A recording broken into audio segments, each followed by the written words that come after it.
પ્રતિક્રમણની મુદ્રાઓમાં એક યથાજાત મુદ્રા એ આપણે જોવાની બાકી હતી. વાંદનાના સમયે આ મુદ્રા કરવાની હોય છે. યથાજાત એનો અર્થ એવો થાય છે, જાત એટલે જન્મેલું. તો બાળક જ્યારે જન્મે ત્યારે જે મુદ્રામાં એનો જન્મ થતો હોય છે તે મુદ્રામાં આ આખું કાર્ય કરવાનું છે. ભાવ એ પ્રકારનો છે કે બાળક જન્મે ત્યારે નિરાવરણ હોય છે, એના શરીર પર એક પણ આવરણ હોતું નથી. તો આપણે પણ ગુરુ ભગવંત આગળ વાંદના કરતી વખતે નિરાવરણ થઈને જવાનું છે. એટલે વસ્ત્રથી નિરાવરણ નહીં, મનના આવરણ. મનનું એક પણ આવરણ ત્યાં રાખવાનું નથી હોતું. તો નિરાવરણ થવાનું છે, એની યાદમાં આપણે એ જગ્યાએ યથાજાત મુદ્રા કરીએ છીએ. બાળક જન્મે ત્યારે તમને ખ્યાલ હશે કે બે હાથ આમ સંકોચાયેલા હોય, બે પગ એને વાળેલા હોય, માથું હાથની વચ્ચે હોય અને એવી રીતેનો જન્મ થતો હોય છે. તો એ જ રીતે આપણે જ્યારે એ વાંદણા આપવા બેસીએ છીએ ત્યારે બે પગ ઊંચા હોય છે, બે હાથ બે પગની વચ્ચે હોય છે અને માથું એ આપણે નમાવતા હોઈએ છીએ. એક વસ્તુ એ સ્પષ્ટ કરવાની કે અત્યારે એક એવી પરંપરા છે, શ્રમણ શ્રમણી ભગવંત જ્યારે વાંદણા આપશે ત્યારે મુખવસ્ત્રિકા મુપત્તિ એ પોતે ઢીંચણ પર મૂકશે અને જ્યારે શ્રાવકો કે શ્રાવિકાઓ વાંદણા આપશે ત્યારે મુપત્તિ ચરવડા પર મૂકશે. આનું કારણ શું? તો કેટલાક ભાવનાત્મક કારણો અપાય છે કે શ્રાવક શ્રાવિકાએ મુપત્તિમાં ગુરુ ભગવંતના ચરણની કલ્પના કરવાની છે, જ્યારે શ્રમણ શ્રમણી એમની માનસિક કલ્પના ત્યાં સુધી પહોંચી જતી હોય છે, એમને મુપત્તિ ચરોડા પર ઓઘા પર મૂકવાની જરૂર નથી પડતી. પણ આ બધા ભાવનાત્મક કારણો છે. વાસ્તવિક કારણ એનું જુદું જ છે. વાસ્તવિકતામાં એવું છે કે પ્રતિક્રમણનું એક પણ સૂત્ર આપણે મુપત્તિના ઉપયોગ વગર બોલી શકતા નથી. હવે બંને હાથ રોકાયેલા છે અહો કાયમ કાય એ વાંદના કરવામાં. તો શ્રમણ ભગવંત જે સૂત્ર બોલે છે એ અહો કાયમ બોલતી વખતે મુપત્તિનો ઉપયોગ કેવી રીતે કરે? કેમ કે જો મુપત્તિ એ કશેક પણ મૂકશે અને તો પછી પોતે બોલે કેવી રીતે? એટલા માટે ઢીંચણ મુખથી એકદમ નજીક હોવાથી મુખ આગળ મુખવસ્ત્રિકા આવે તે માટે ભણાવનાર શ્રમણ ભગવંત એ ઢીંચણ પર મુપત્તિ મૂકતા હોય છે. શેના માટે? મુખવસ્ત્રિકાના ઉપયોગ વગર સૂત્ર ન બોલવું પડે તેના માટે. પછી એક પરંપરા થઈ ગઈ. પરંપરા કેમ પડી? કેમ કે જ્યારે જ્યારે સામૂહિક પ્રતિક્રમણ હોય ત્યારે શ્રમણ ભગવંત જ ભણાવતા હોય અને શ્રાવકો સાંભળતા હોય. તો શ્રાવકોએ તો સૂત્ર બોલવાના નહોતા, એટલે શ્રાવકોએ મુપત્તિ ચરોડા પર રાખવાની. જેને સૂત્ર બોલવાનું છે એને મુપત્તિ એ ઢીંચણ પર રાખવાની. તો શ્રમણ ભગવંતો પણ ઓઘા પર જ મુપત્તિ રાખતા હતા, ઢીંચણ પર નહોતા રાખતા. ખાલી ઢીંચણ પર કોણ મૂકે? જેને સૂત્ર બોલવાના છે, જેને પ્રતિક્રમણ ભણાવવાનું છે એ લોકો. એ જ રીતે શ્રમણીયમાં અને એ જ રીતે જે શ્રાવક શ્રાવિકા સૂત્ર બોલતા હોય વાંદણા વગેરેના, એને પણ ઢીંચણ પર મૂકવાની થશે. કેમ કે નજીક આવી.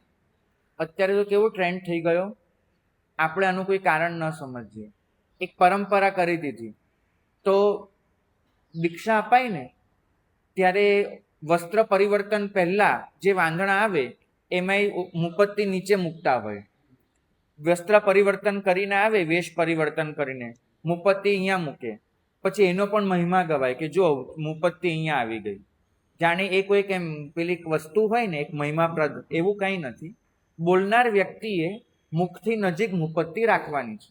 તો જે શ્રાવક શ્રાવિકા ભણાવતા હોય પ્રતિક્રમણ, એ પણ જો ઉપયોગપૂર્વક, ખાસ યાદ રાખજો, જો ઉપયોગપૂર્વક બધા સૂત્રો મુપત્તિથી બોલતા હોય તો એવા સંજોગોમાં એમને પણ મુપત્તિ ઢીંચણ પર મૂકવાની થશે. શેના માટે? કેમ કે એ લોકોએ મુપત્તિના ઉપયોગ વગર સૂત્ર નથી બોલવાના. તો મુપત્તિને શ્રમણ સાથે કે શ્રાવક સાથે નિસ્બત નથી. મુપત્તિને શેની સાથે નિસ્બત છે? ઢીંચણ પર મૂકવામાં.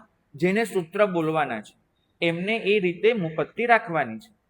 હવે અત્યારે કોઈ વાર છે ને શ્રમણ શ્રમણી એમને કંઈક શારીરિક અવસ્થાને કારણે આવું બેઠા બેઠા પ્રતિક્રમણ કરવું પડતું હોય તો પણ એ લોકો મુપત્તિ છે ને આમ ઢીંચણ પર જ મૂકશે.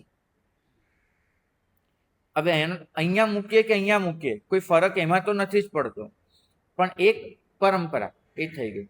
અને તમારી પરંપરા કે ભણાવનાર શ્રાવક એ સૂત્ર બોલતી વખતે પણ મુપત્તિનો ઉપયોગ ન રહે તો પણ એ ચરોડા પર જ મુપત્તિ મૂકશે. કેમ કે શ્રાવકથી એવું ન કરાય. તો એટલું ધ્યાન રાખવાનું.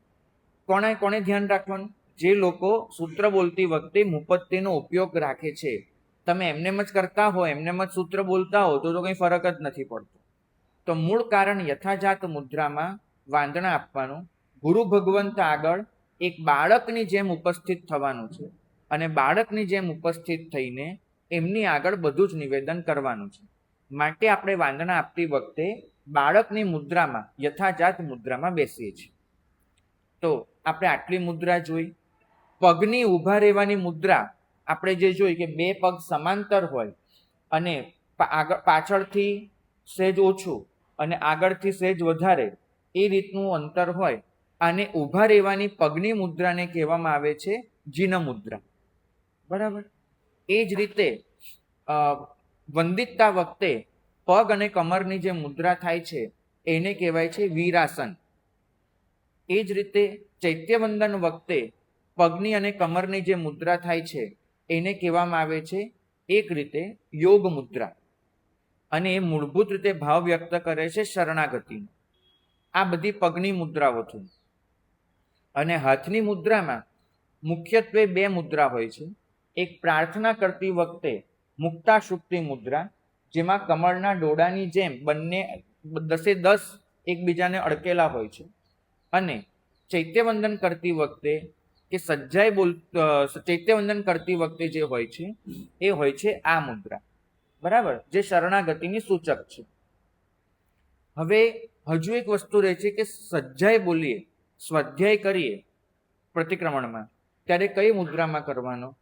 તો એટલું ધ્યાનમાં રાખવાનું છે કે સ્વાધ્યાય કરતી વખતે આપણી પરંપરા પ્રમાણે બહેનોએ અને ભાઈઓએ એમ અલગ અલગ રીતે કરવાનું હોય.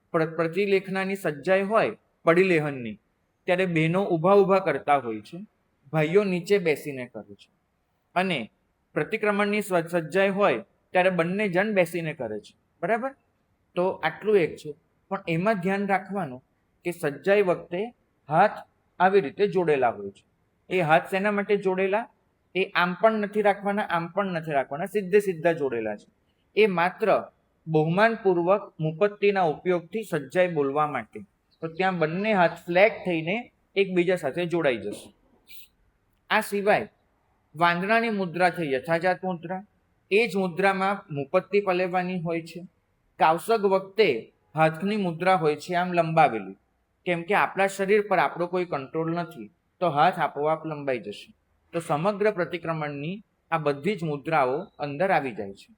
હવે કોઈને મુદ્રા વિશે કોઈ પ્રશ્ન હોય તો પૂછો. નેક્સ્ટ નહીં તો વિષય પર આપણે જઈશું.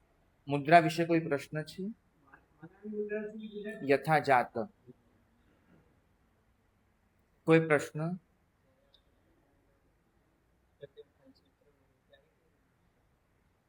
બધે હાથ જ આવી રીતે ઉભા અને પગની જીન મુદ્રા. કોઈને કઈ પ્રશ્ન નથી?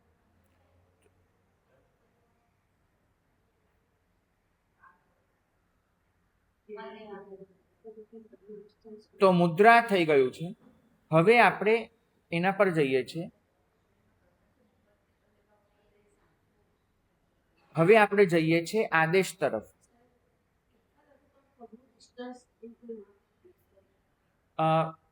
અશોભનીય ન લાગે તેટલા પગ એ અશોભનીય ન લાગવું જોઈએ. બાકી તો દરેકના શરીરના આકાર જુદા જુદા હોય, દરેકના સંધા જુદા હોય, એ પ્રમાણે બેસશે.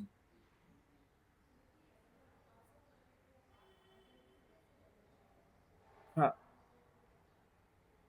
આમ રહેવા જોઈએ, સ્વાભાવિક રીતે, આમ નહીં. અહીંયા સ્વાભાવિક રીતે અહીંયા આંગળી, જો બેઠા બેઠા કરો તો, ઊભા ઊભા તો અલગ જ વસ્તુ છે. કાવસકમાં આમ જોડાતું નથી હોતું, કેમ કે તમારે કોઈ જ કંટ્રોલ નથી રાખવાનો, ખુલ્લા હોય છે. ધ્યાનમાં જોડવું પડે, કાવસકમાં ખુલ્લું હોય. ભાગ્યશાળી. આપણે એક આદેશ પણ જોઈ લેવા છે, કેમ કે પ્રતિક્રમણના આદેશોમાં અમુક વખત શબ્દોની ગડબડ થતી હોય છે. સૂત્ર તો ચોખ્ખા આવડતા હોય અથવા કરેલા હોય, પણ આદેશોમાં શબ્દ પ્રયોગ ઘણી વખત બરાબર નથી હોતો, તો એ જોઈ લેવું છે. પહેલા તો યાદ રાખજો કે કોઈ આદેશ આપનાર નથી, ધારો કે, તો પણ તમારે મનમાં એના જવાબની કલ્પના તો કરવાની જ. કોઈ આદેશ આપનાર ન હોય, જેમ કે તમે બોલો મુપત્તિ પડી લેવું, હવે કોઈ આદેશ આપનાર નથી, તો પણ તમારે મનમાં પડી લેહે હ આ આદેશ મનમાં કલ્પવો જ પડે અને પછી ઈચ્છમ બોલવું પડે. તો દર વખતે તમારે માનસિક રીતે ગુરુ ભગવંતની કલ્પના કરીને આદેશને સમજવો જ પડે. તો તમને બંને પ્રયોગ આવડવા જોઈએ. તો આપણે પ્રતિક્રમણના પહેલેથી બધા જ આદેશો જોઈ લઈએ છીએ, પહેલા દિવસીથી ચાલુ કરીએ છીએ. તો આદેશો ચોખ્ખા રાખજો. ઈચ્છા કાર્યન સંધિ સહ ભગવન ઇરિયા વહિયમ પડિક્કમામી. ગુરુ ભગવંત કહેશે પડિક્કમે હ, મનમાં બરાબર પડિક્કમે હ બોલવાનું. ઈચ્છમ ઈચ્છામી પડિક્કમે. આગળ વધીએ. ઈચ્છા કાર્યન સંધિ સહ ભગવન સામાયિક મુપત્તિ પડી લે હું. સામાયિક ત્યાં શબ્દ એટલે બોલવામાં આવે છે, કઈ ક્રિયા માટે હું મુપત્તિ પલેવું છું એ ત્યાં નક્કી થતું હોય છે. તો હું સામાયિક લેવા માટે કરું છું. લેવા માટે શબ્દ એ ત્યાં અધ્યાહારથી રહી જાય છે, એટલે બોલાય છે સામાયિક મુપત્તિ પડી લે હું. લેવા માટે એ મનમાં સમજી લેવાનું હોય છે. સામે ગુરુ ભગવંત કહેશે પડી લે હે હ, આ શબ્દ બોલશે પડી લે હે હ. પ્રતિલેખયથ એવું એનું થશે સંસ્કૃત, પણ તમારે યાદ કરવાનું છે પ્રાકૃત. પડી લે હે હ અને ઈચ્છમ. પછીનો આદેશ ઈચ્છા કાર્યણ સંધિ સ ભગવન. ભગવાન નથી બોલવાનું, શું છે ભગવાન. અને આ બરાબર સંભળાવવું જોઈએ તે રીતે. ઈચ્છા કાર્યણ સંધિ સહ ભગવાન. ઘણી વાર છે ને અમુક શબ્દો સાયલન્ટ રહી જાય. ભગવાન શબ્દ ગુજરાતી છે, પ્રાકૃતમાં ભગવાન થશે. મિનિંગ સેમ છે. તો ભગવાન સામાયિક સંધિ સાહુ આવું પૂછવાનું આવશે. હવે આ સંધિ સાહુ છે એનો અર્થ નથી ખબર હોતી, એકવાર કહી દઉં કે શું હોય છે. સંધિ સાહુનો મતલબ થાય છે મારે એ વિશે કોઈ વાત કરવી છે તો મને રજા આપશો. એટલે જ્યાં જ્યાં સંધિ સાહુ આવે, જેમ કે સામાયિક સંધિ સાહુ, બેસને સંધિ સાહુ, તેનો અર્થ થશે મારે સામાયિક વિશે કોઈ વાત કરવી છે તો રજા મળશે. મારે બેસવા વિશે કોઈ વાત કરવી છે, મને રજા મળશે. તો સંધિ સાહુનો એ અર્થ થતો હોય છે મને એ વિશે વાત કરવાની રજા આપો. પહેલા રજા લો છો. ગુરુ ભગવાન કહે છે સંધિ સહ, તમે બોલી શકો છો, બરાબર છે. અને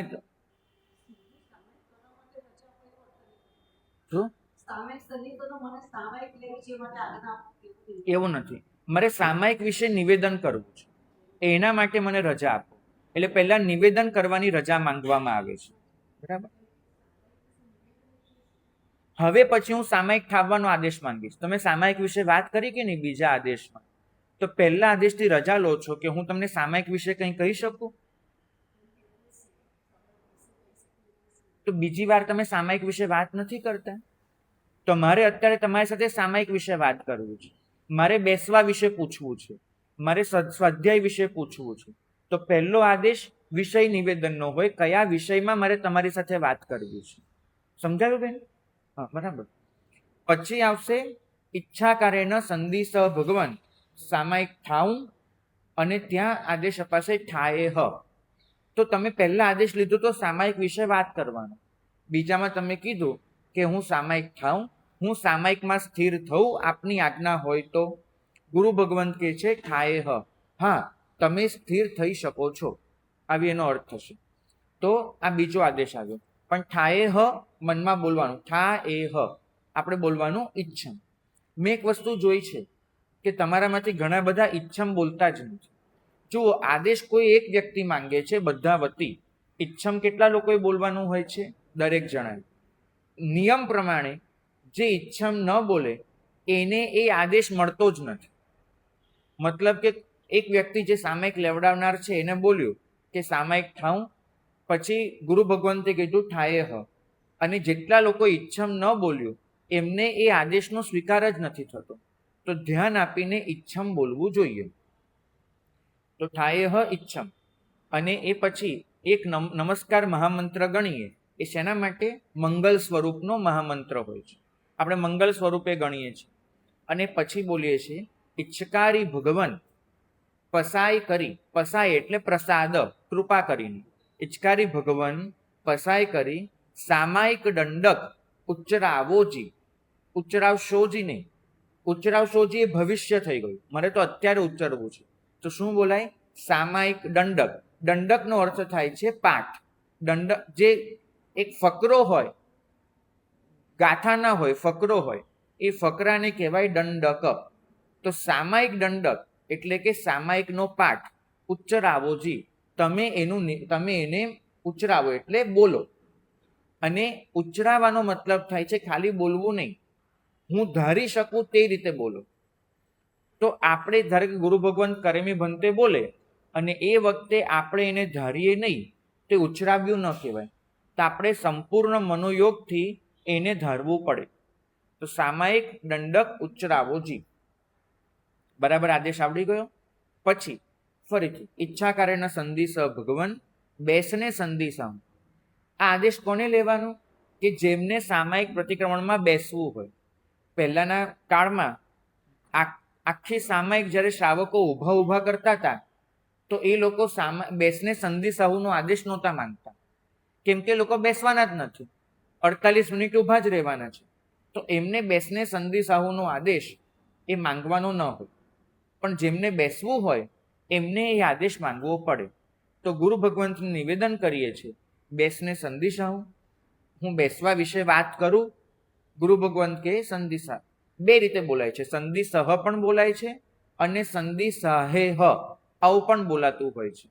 સંધિ સહ અને સંધિ સાહે હ બંને બોલાય છે. પછી તમે કહો છો ઈચ્છમ, પછી કહો છો કે ઈચ્છા કરીને સંધિ સહ ભગવાન બેસને ઠાઉં, હું મને પ્રતિક્રમણમાં સામાયિકમાં જ્યારે જરૂર લાગે ત્યારે હું નીચે બેસી શકું. પહેલા વાત કરવાની રજા માંગી, પછી એ આદેશ માંગ્યો કે હું બેસી શકું.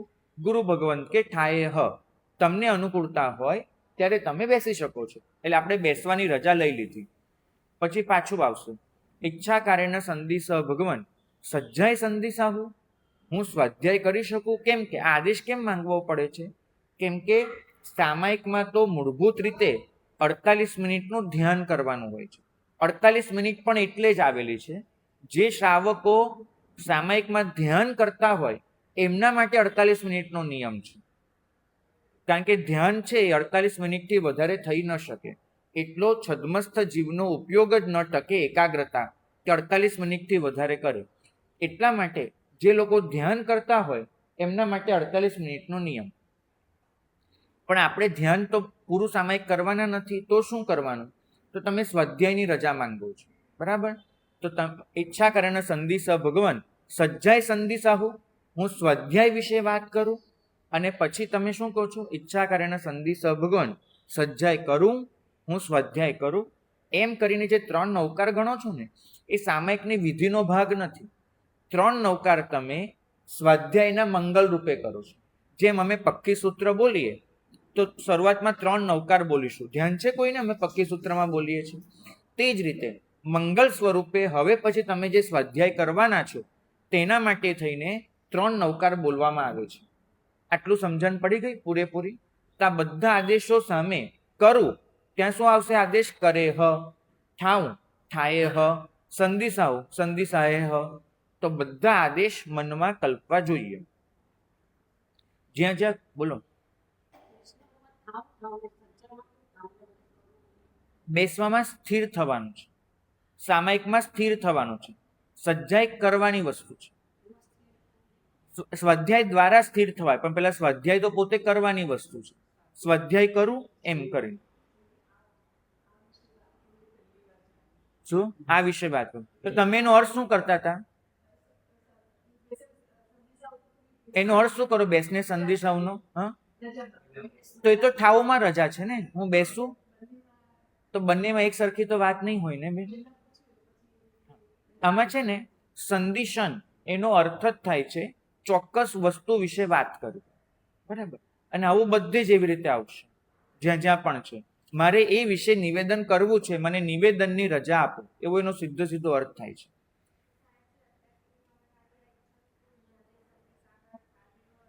હા, તો હવે બોલજો, કેમ કે તમે જો આદેશ મનમાં ન વિચારો તો તમને ગુરુ ભગવંતે આદેશ આપ્યા છે એવો લાભ જ ન મળે. તો સામે તમારે મનમાં એ આદેશો વિચારવા જ પડે. અમે ઈરિયાભાઈ પણ કરીએ ને તો એ રીતે જ કરીએ. તો હવે જ શીખી જજો. એટલે જ હું તમને બધા આદેશ લખાવતો જઉં છું. અને મેં એટલે જ વાંચનાનું નામ બેક ટુ સ્કૂલ રાખ્યું છે, કે જે વસ્તુ તમને પાઠશાળામાં શીખવાની હતી અત્યારે શીખવો છો તો વાંધો નહીં, આપણે કરી રહ્યા છીએ.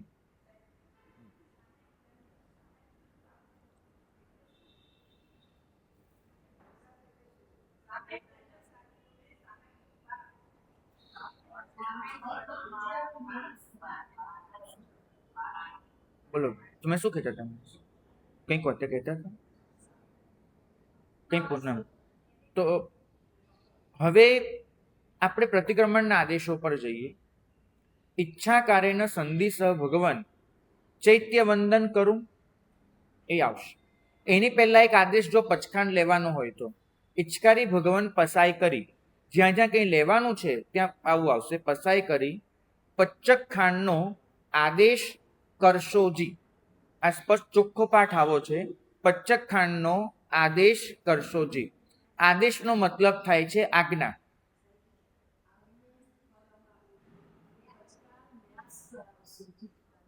બિલકુલ. હવે ન્યાસ શબ્દ, પચખાંડ ન્યાસ કરશોજી, બરાબર. તો ન્યાસ શબ્દ છે એ અત્યંત પ્રાચીન સંસ્કૃત પરંપરા છે. પાછળથી જે પરંપરા બદલાય એ ન્યાસની જગ્યાએ આદેશ શબ્દ આવ્યો છે. પણ આશ શબ્દ તો ક્યાંય નથી. આ પચખાંડની આશ કરાવશું. ઘણા લોકો છે ને આશ બોલતા હોય છે, પચખાંડની આશ. તો પચખાંડની આશ જેવો પ્રયોગ તો સંભવિત જ નથી, તદ્દન ખોટો પ્રયોગ છે. તો તમારે બોલવાનું છે પચ્ચકખાંડનો આદેશ. આદેશનો અર્થ થાય છે મને ચોક્કસ પચખાંડ આપો, મને આજ્ઞા કરો કે મારે કયું પચખાંડ કરવાનું. તો પચ્ચકખાંડનો આદેશ, અને કરાવશોજી નહીં, કરશોજી. એ જ રીતે વાયના પ્રસાદ કરશોજી, કરાવશોજી નહીં થાય. કેમ કે તમે મને કહો છો કે તમે વાચના પ્રસાદ કરો, કરાવશો ક્યારે? હું બેઠો છું, મારા ચેલાને બોલાવું અને એને કહું ચલ તું વ્યાખ્યાન આપ, તો તમે એમ કહી શકો કે વાચના કરાવશો, પણ હું કરાવતો નથી, હું પોતે કરી રહ્યો છું. તો તમારે શું આદેશ કરવો જોઈએ? વાયના પ્રસાદ કરશોજી. એમાં પણ તમે જુઓ, પહેલા શું બોલો છો? વાયના સંધિસમ, મને વાચના વિશે વાત કરવાની રજા આપો. પછી તમે કહો છો વાયના લેશું, હું વાચના ગ્રહણ કરું. તો અમે હા પાડીએ છીએ, હા તમે લાયક છો. બીજો પ્રશ્ન લાયકાતનો છે. વાયના લેશું, આપ મને લાયક ગણો છો? ગુરુ ભગવંતને ના પાડવી હોય તો ના પાડી શકે છે આના જવાબમાં, કે ભાઈ અત્યારે જે વાત કરવાની છે એમાં તમારે ઉપસ્થિત નથી રહેવાનું, તો તમારે ત્યાંથી નીકળી જવું પડે. આના જવાબમાં જો ના પડે તો. પણ ગુરુ ભગવંત કહે છે હા વાયના લેશું, લેજો. ગુરુ ભગવંત તમારી પાત્રતાનો સ્વીકાર કરીને હા પાડે છે. તો પહેલો પ્રશ્ન વાચનાના નિવેદન માટે છે, બીજો પ્રશ્ન પોતાની પાત્રતાના સ્વીકાર માટે છે, અને ત્રીજો પ્રશ્ન નથી પણ ત્રીજું નિવેદન છે. યાદ રાખજો, પહેલા બે છે ને એ પ્રશ્ન છે. વાયના સંધિસા હું પ્રશ્નની જેમ પૂછવાનું, વાયના લેશું પ્રશ્નની જેમ પૂછવાનું. લેજો, અમે કહીએ લેજો. અને પછી આવશે ઈચ્છકારી ભગવાન પસાય કરી. આ પ્રશ્નની જેમ નહીં, નિવેદનની જેમ. ઈચ્છકારી ભગવાન પસાય કરી વાયના પ્રસાદ કરશોજી. વાયના એટલે વાચના, અને પ્રસાદ કરશોજી કૃપા કરીને ફરમાવ. આ નિવેદન છે. આનો ગુરુએ જવાબ આપવાનો ન હોય, સીધી વાચના જ શરૂ થાય. તો જ્યાં પ્રશ્ન છે ત્યાં જવાબ હોય, જ્યાં નિવેદન છે ત્યાં એનો સ્વીકાર કરીને એ પ્રમાણે અનુગ્રહ હોય, બરાબર. તો ત્યાં આગળ ઈચ્છમ ન આવે. તમે નિવેદન કર્યું પછી ઈચ્છમ ન હોય, પ્રશ્નના જવાબમાં ઈચ્છમ હોય. જ્યાં પ્રશ્નનો જવાબ નથી ત્યાં ઈચ્છમ ન હોય. તો તો તમે ત્રીજા આદેશમાં પણ કોઈક લોકો ઈચ્છમ બોલો છો, એ ખોટું છે. બરાબર સમજજો. વાયના સંધિસાહુ સંધિસાહેહ ઈચ્છમ, વાયના લેશું લેજો ઈચ્છમ. ગુરુ ભગવંતે મારી પાત્રતાનો સ્વીકાર કર્યો. હિચકારી ભગવાન પસાઈ કરી, વાયના પ્રસાદ કરશોજી. જ્યાં જ્યાં હિચકારી ભગવંતી ચાલુ થાય ને, હિચકારી ભગવાન, ત્યાં આગળ નિવેદન હોય છે, પ્રશ્ન નથી હોતો. તો એના જવાબમાં પણ ઈચ્છમ નહીં આવે, એ ખાલી તમારું નિવેદન ગુરુ ભગવાન સ્વીકારશે. ગુરુ ભગવંતે કદાચ જવાબ આપવો પણ હોય તો કેટલો આપશે ખબર છે? તહત્તી. તહત્તીનો મતલબ થાય છે તમારા નિવેદનનો સ્વીકાર કર્યો. શિષ્ય તહત્તી કે તો આજ્ઞાનો સ્વીકાર કર્યો. ગુરુ તહત્તી કે તેનો અર્થ થાય નિવેદનનો સ્વીકાર કર્યો. આટલું થયું. તો ઈચ્છા કાર્યના સંધિ ભગવાન ચૈત્ય વંદન કરું, આ આદેશ આવે. પછી આવશે ઈચ્છા કાર્યના સંધિ ભગવાન દેવસીય પડિક્કમને ઠાઉ. બરાબર, દેવસીય બોલવાનું, દેવસીય પડિક્કમને ઠાઉ. એનો અર્થ થશે દેવસિક પ્રતિક્રમણની સ્થાપના કરું. મતલબ કે એ પ્રતિક્રમણની પ્રતિજ્ઞા કરું. ત્યાં સ્થાપનાનો અર્થ છે, ઠાઉનો અર્થ છે એ પ્રતિક્રમણની પ્રતિજ્ઞામાં સ્થિર થવું. આવું પૂછવામાં આવે છે. ગુરુ ભગવાન શું કહે છે? ઠા એ હ, અને તમારે કહેવાનું છે ઈચ્છમ. આગળ વધીએ. પછી આવશે ઈચ્છા કાર્યનો સંધિ સહ ભગવાન દેવસિયમ આલોમ. હું દેવસિક અતિચારની આલોચના કરું. ત્યાં છે ને અય્યારમ શબ્દ એ અધ્યાહાર છે. બોલવાનું આમ હોય છે, દેવસિયમ અય્યારમ આલો, દેવસિક અતિચારની આલોચના કરું. પણ પરંપરાથી અય્યારમ શબ્દ બોલવામાં નથી આવતો. ત્યાં એટલું જ બોલાય છે દેવસિયમ આલો. પણ આદેશ બોલતી વખતે બહુ અઘરું નથી, ખાલી મનમાં ધારવાનું જ છે. ન સમજણ પડે તો ફરીવાર આ વાચના સાંભળી લેજો. પણ દેવસિયમ આલો એનો અર્થ થાય છે દેવસિક અતિચારની આલોચના કરું. આલોચના એટલે નિવેદન કરું, આપની આગળ નિખાલસ બનીને હું કબૂલાત કરું, એનો અર્થ થાય છે. ગુરુ ભગવાન શું કહે છે? આલો એ હ, 4 અક્ષરનો છે. આલો એ હ, મનમાં વિચારવાનું, આપણે કહેવાનું ઈચ્છમ. પછી આગળ વધે પ્રતિક્રમણ. સંવત્સવી દેવસીય દુચ્ચિંતીય દુભાસીય. આ આદેશ થોડો અઘરો છે, બરાબર યાદ રાખજો. સંવત્સવી દેવસીય દુચ્ચિંતીય દુભાસીય દુચ્ચિઠ્ઠીય ઈચ્છાકારેણ સંધિ સહ ભગવન.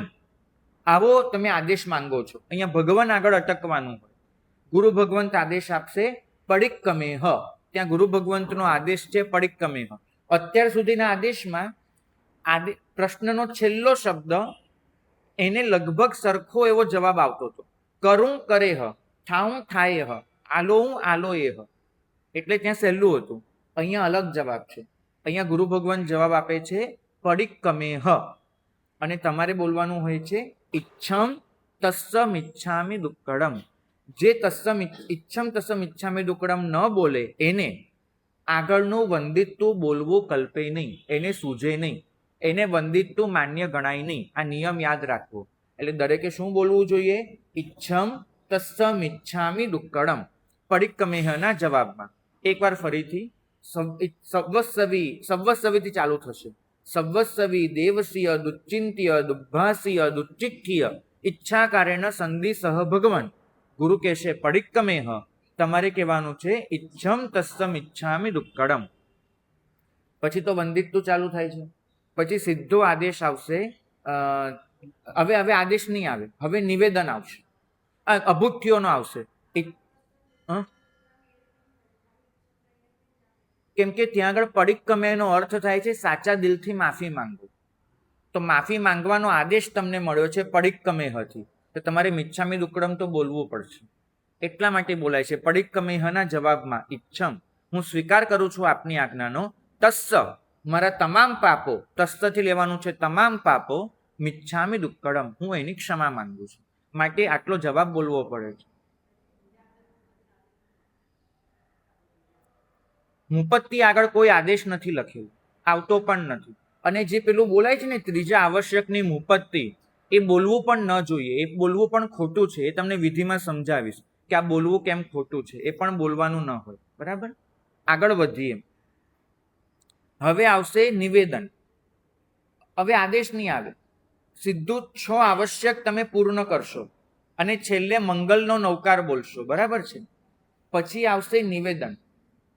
નિવેદનમાં પ્રશ્ન નહીં બોલવાનો, તમે આનંદથી ગુરુને વ્યક્ત કરો છો.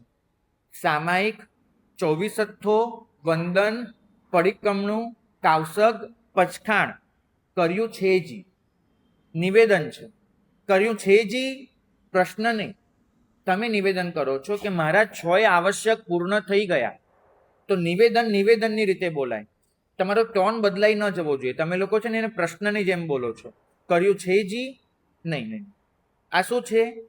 આદેશ નથી, નિવેદન છે. તો કર્યું છે જી, પણ આ બોલતી વખતે હર્ષોલ્લાસથી બોલવાનું છે, આનંદથી. કર્યું છે જી એમ એક હર્ષોલ્લાસથી બોલવાનું. હા, કર્યા ન હોય તો પ્રતિક્રમણ તો કરીને આવ્યા ને ભૈયા. કર્યા ન હોય એવું કેવી રીતે બનવાનું? પ્રતિક્રમણ તો કર્યું છે એટલા માટે.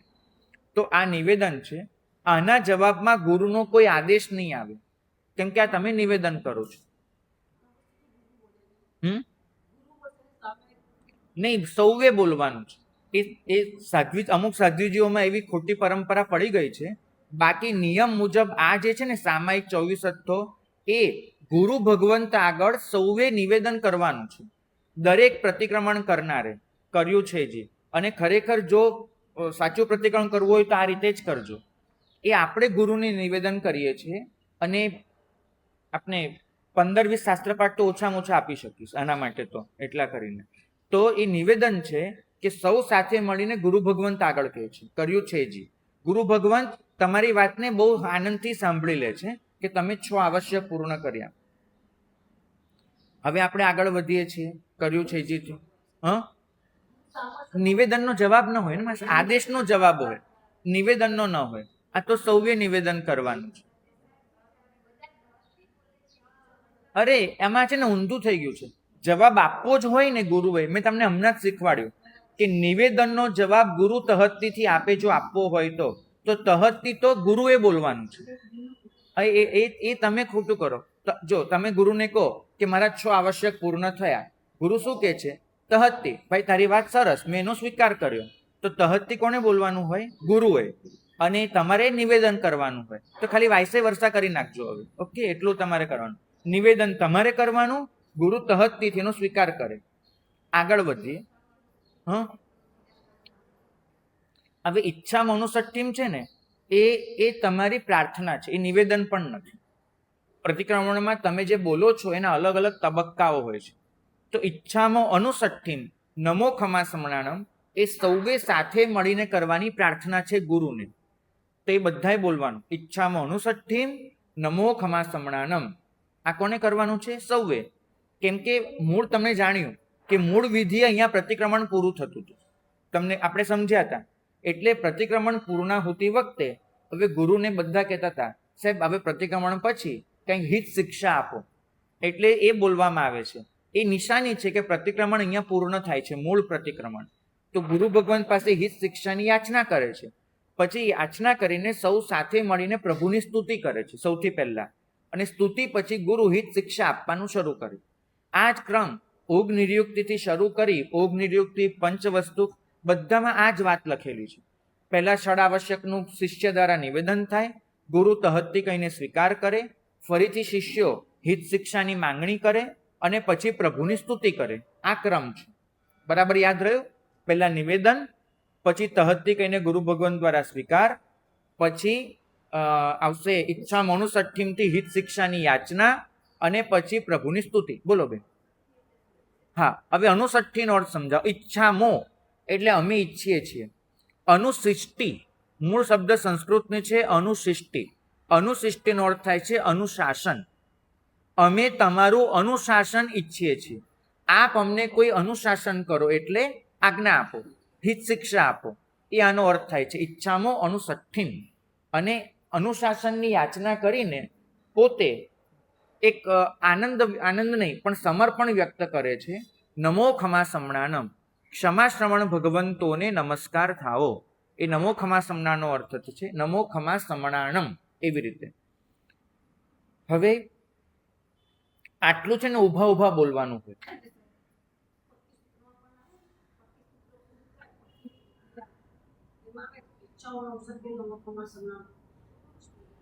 હા, હવે એક મિનિટ, પક્ષી પ્રતિક્રમણ પૂરું થાય ત્યારે ને, હા, એ પણ દરેકે બોલવાનું છે. એ દરેકે બોલવાનું છે.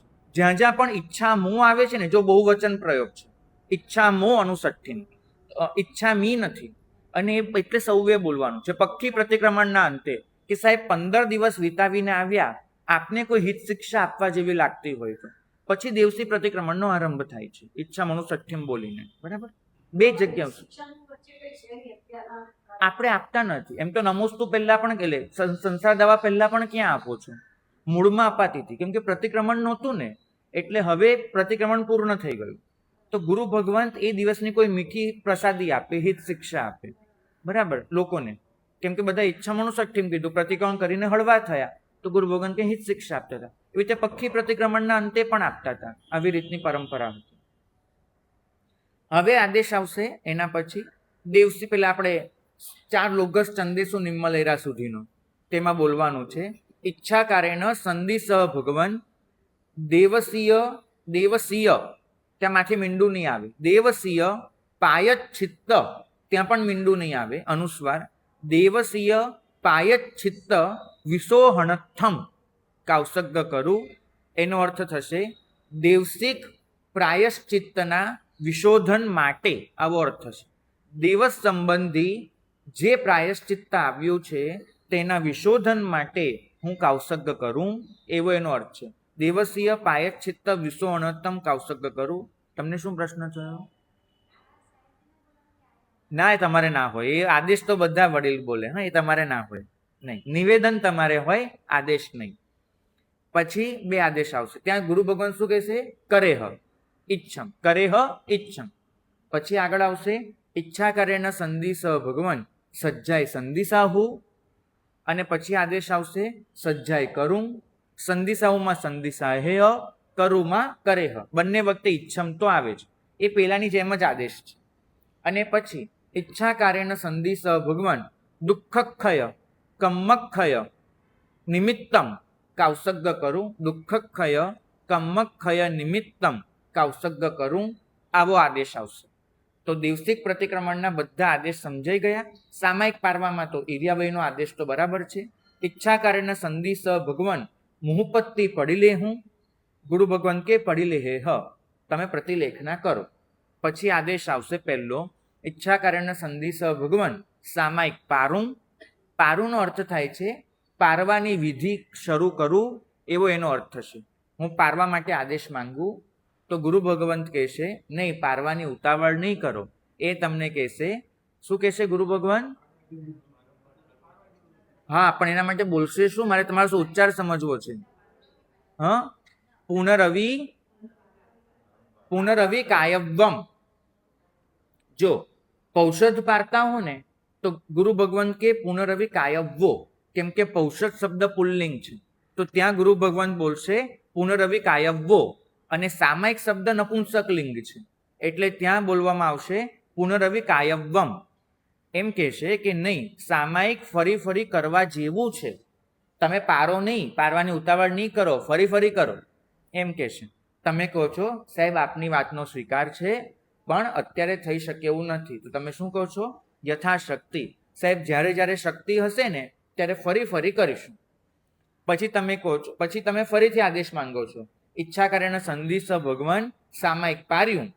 હવે આ જે છે ને સામાયિક પાર્યું, એ વાસ્તવમાં આદેશ નથી, એ નિવેદન છે.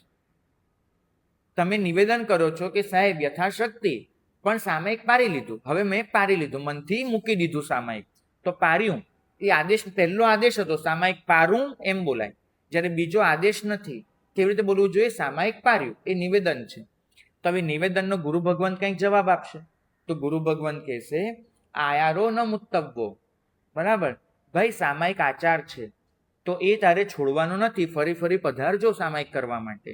તો ગુરુ ભગવાન કહેશે આયારો, સામાયિક તમારો આચાર છે, ન મુત્તવ્વો, છોડવા જેવો નથી, અને તમે એનો સ્વીકાર કરશો.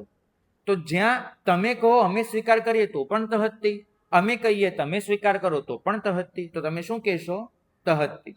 પહેલામાં યથાશક્તિ, બીજામાં તહત્તી. પહેલામાં આદેશ હતો, બીજામાં નિવેદન છે. અને પછી તમે સામાયિક પાડી લેશો. તો આ રીતે દેવસિક પ્રતિક્રમણના બધા જ આદેશ, નિવેદન બધું આપણે જોઈ લીધું. બરાબર. હવે રાય પ્રતિક્રમણમાં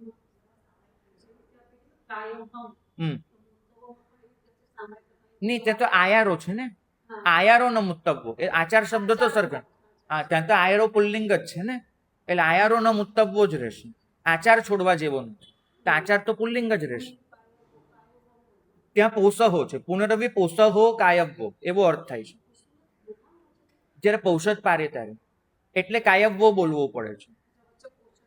હા, એ સમજવાનો છે. અને અહીંયા પુનરવિ સામાય્યમ કાયવ્વમ એવો અર્થ થાય છે. ફરી ફરી કરો, શું કરો? સામાયિક. એટલે ત્યાં નપુંસકલિંગ થશે. પૌષધ પારો ત્યારે પુનરવિ કાયવ્વો બોલવાનું છે, ત્યાં પુલ્લિંગ થશે. આચાર પોતે જ છે એટલા માટે ત્યાં આચાર છે. આયરો નો મુત્તબ્બો, મુત્તબ્બો નો અન્વય આચાર સાથે છે, અને પેલામાં અન્વય પૌષધ અને સામાયિક સાથે છે. એટલા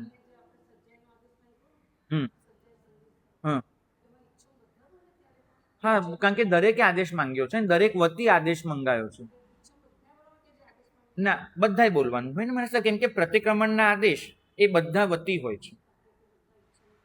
તો આ તો બોલવું જોઈએ, નથી બોલતા તો શરૂ કરવાનું.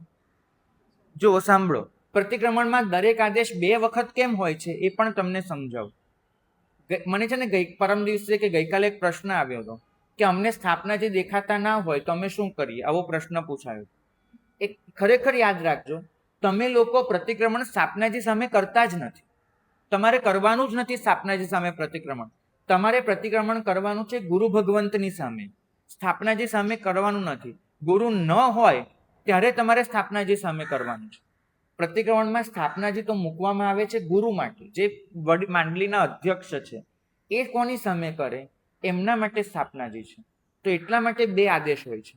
વડીલ જે આદેશ માંગે છે ને એ સંઘ વતી આદેશ નથી માંગતા. એ કોના વતી આદેશ માંગે છે? પોતાના. એટલે વડીલ જયારે આદેશ માંગે એ સંઘનો આદેશ નથી હોતો. કોનો આદેશ હોય છે? પોતાનો. અને પોતે કોની પાસે આદેશ માંગે છે? સ્થાપનાજી સામે. ઓકે, એટલે એ 2 વચ્ચેની વાત થઈ.